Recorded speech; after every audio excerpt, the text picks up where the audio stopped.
अरे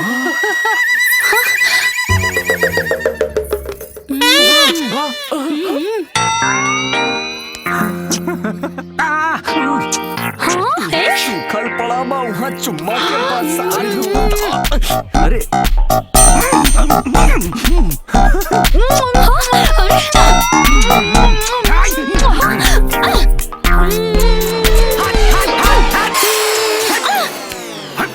चुम्मा चाटी। अरे करा से रिश्ता तो मुझे ने खत्म कर दिला नहीं। जया मुन्ना से मुन्ना वाले बना रहा मिस कॉल मार के। बाबूजी बिल्कुल डिस्टर्ब ना करी। अहिजा से हम जीत के जाए हार ना। अरे तोरा हार जीत के चक्कर में सारा मजा तो यूं ले तो। बाबूजी कौन मारी छोड़ ना मुन्ना के। छोड़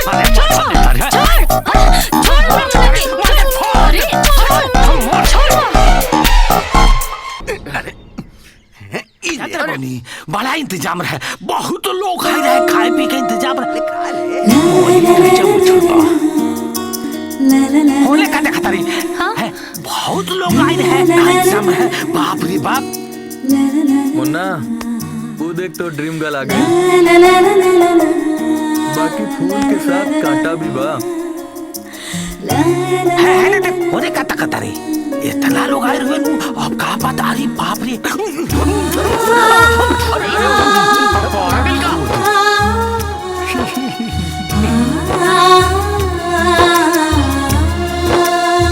चांद्र बम्मी इतना इंतजाम रहो बारात में खाए पिए का तब पूछा बोले का तक है दे। अरे कौन कमती बारात अरे हाथ मार गार्दा को दले कोई को तो लड़का बुझात रहे के हां होले का देखा तारे है ने देखना। इतना इंतजाम तो हमारे लिए ना देखलो नहीं। होले का देखा तारे है ने देख खूब एकदम हाथ खोल के लुटाया बा।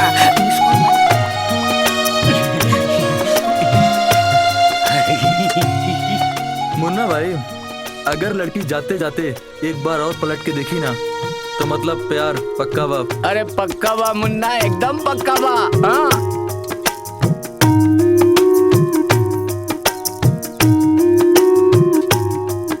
पलट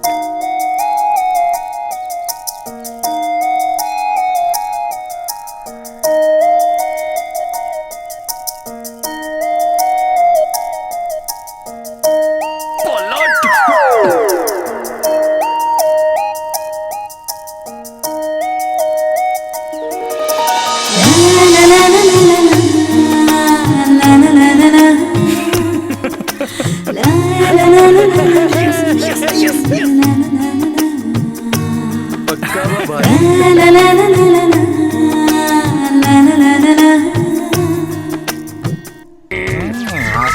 हाँ जा सो लेट हो जाए जा सो। ए चाचा हमनी के तो तू पूछ लेला। तू कहाँ जाता रहा तनी बताइबा। बताइबा। हम कहाँ जाता नहीं। हम तो कोई नहीं जात। हाँ तो जा यहाँ से। अच्छा बेटा तहनी के फिल्म देखो सो और तले हम मैनेजर साहब के साथ कागजी कार्रवाई करके आ जाता नहीं मिस कॉल मार के। ड्रीम गर्ल से मिले के ये बा मौका। ए मुन्ना मार दे मौका पे चौका।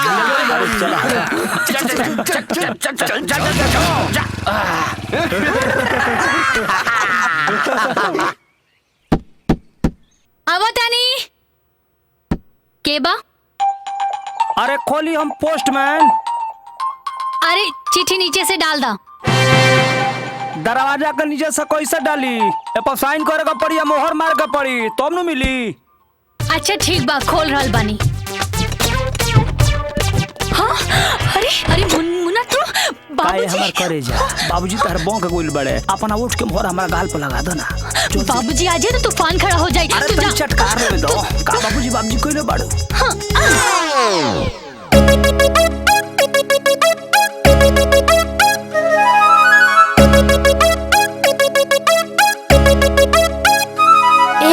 बड़ी गजल को दे बाबूजी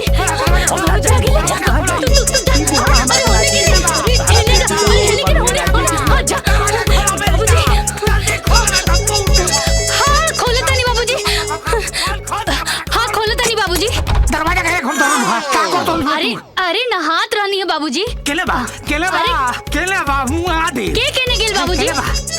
केले बा अरे उन्हें केहू नहीं खे बाबूजी। केले बा बाबूजी का कर जानी? हाँ हम ओकर आवाज सुननी है का के कर आवाज सुननी है? मोबाइलिया के आदमी की आवाज आवत रहला केले हुई केले बा बाबूजी केले गई अरे होने के नहीं जाता नहीं बाबूजी। ऊपर नहीं क्या अलमारी में ना बाबूजी महादेव अरे बाबूजी केहू नहीं खे इन्हें बता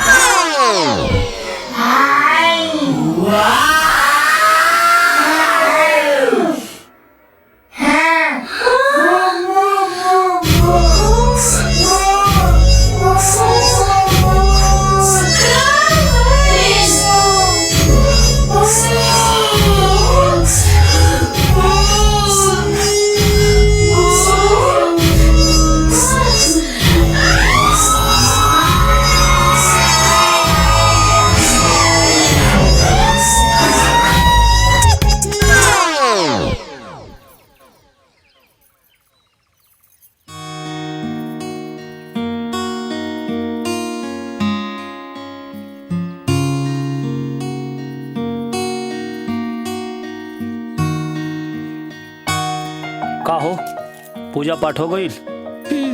चला तो के घर छोड़ दी। अगर मुन्ना के करेजा पैदल जी हैं तो ठीक ना लगे। अच्छा अगर तोरा साथे मोटरसाइकिल पर हमार बाबूजी देख ले है ना तो तोहर मोटरसाइकिल के फूक दी हैं। अरे डेरात कहे के बड़ू ओढ़नी से अपन मुंह के बांध ला और हमके कस के पांजा में दबा ला। असहु तो हर बाबूजी बुढ़ा गई बड़े तो के चिन्ह ना पाई है। हाँ तू सच कहता ना? हाँ सच कहता नहीं। कुछ गड़बड़ ना होई? कुछ गड़बड़ ना होई। पक्का ना? पक्का। तू देख लिया सच्ची।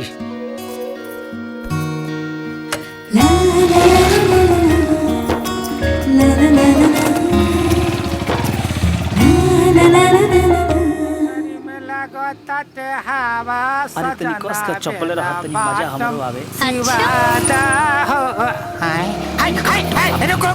का हो 3 गो सवारी अलाउ नहीं खे बैठाई उठाई ना तारा के हम तोरा खटारा गाड़ी पर बैठे थोड़े आइल बानी। हम तो देखा तनी के हां ये हमार गर्लफ्रेंड ही हो। हाय तोर गर्लफ्रेंड? हाँ साचो? हाँ हो। हे बाबू ले जो खूब मजा कर मिस कॉल मार के खूब चुमा चाटी कर ले जो बाद में तू रोई मत। हम काहे के रोए? हम तो खुश हो रहल बानी। खुश बानू ले जो खूब मजा कर बाबू। अरे बाप हमरा बेटी के जान बच गई। मिस कॉल मारी का